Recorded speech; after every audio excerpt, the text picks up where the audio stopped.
Mike Aiello, and welcome to this edition of Stepping Up to Fitness. Today we're going to talk about one of the most crucial aspects of exercise, which is proper running form. One of the most common mistakes made when starting a running program is to not stay relaxed.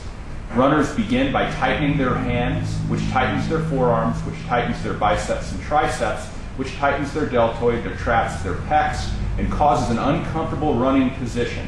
So remember to stay relaxed with your hands, stay relaxed from the elbows down, and you will be relaxed from the elbows up. The next aspect that causes issue is the position of the chin. Most athletes look down at their feet as they begin to run. This position is an uncomfortable and unsafe position. The chin should remain parallel to the ground at all times. The mouth should be relaxed and not clenched in order to run in a comfortable manner. Now that we understand where our chin and wrists and hands are, it's time to talk about the most crucial aspect of safe and effective running, where your hips are. The hips truly are the engine to running, and when standing, the athlete should remember to keep his hips slightly tilted back. This will keep the athlete in a tall position where his shoulders are atop of his hips, being supported by the largest muscle groups in his body. An unpleasant and uncomfortable running position would be the opposite of this, to drive your hips slightly backwards, letting your pelvis tilt forward. This would be an uncomfortable and ineffective way to run. The third aspect of safe and effective running is foot placement. Foot placement is directly related to the drive of the knee.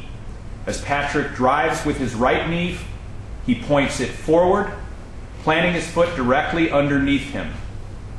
This causes excellent stability throughout the body as the foot strikes the ground. The ankle then is supported by the knee, the hip, and the shoulder joints, causing a safe and effective running motion. His hands are relaxed, his chin is relaxed and parallel, and he is moving in a slow, safe manner forward. The next aspect of foot placement is where the foot should land beneath you. The most common and sadly most ineffective foot placement is the heel strike. This allows for the body to be off balance, the hips to be behind the heel, and the weight of the body and its momentum forward will roll the athlete from the heel onto the ball of the foot.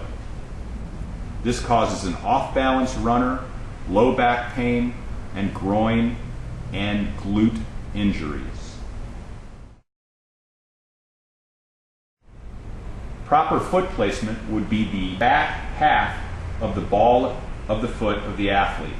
As the knee rises, the foot will plant first on the ball of the foot, and he will roll slowly back onto the heel, planting the heel secondary to the ball of the foot, keeping the toes slightly elevated as they move forward.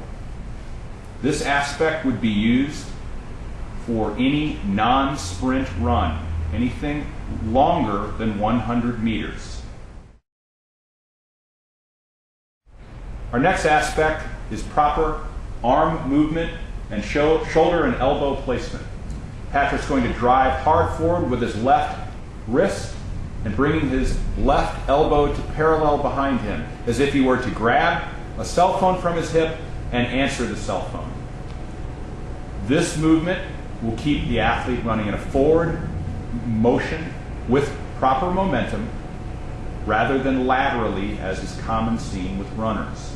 Keeping the elbow in tight and visualizing the hand from the mid-chest up is the proper placement for the arm, hand, elbow, and shoulder.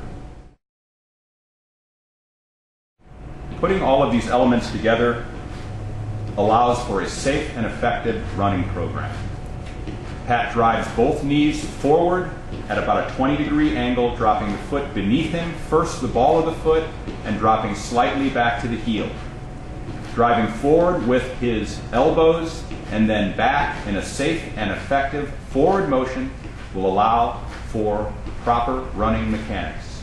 Keeping his pelvis tilted slightly back and staying tall from the hips up will keep you injury-free as you begin your running program. This concludes our safe and effective running program. Remember, keep your weight underneath you, keep your hips centered, keep your knees pointed forward, land with your foot striking on the ball of the foot first and reclining to the heel, and you'll have a good, safe beginning to your running program. This is Mike Aiello with Lionheart Fitness. We'll see you next time.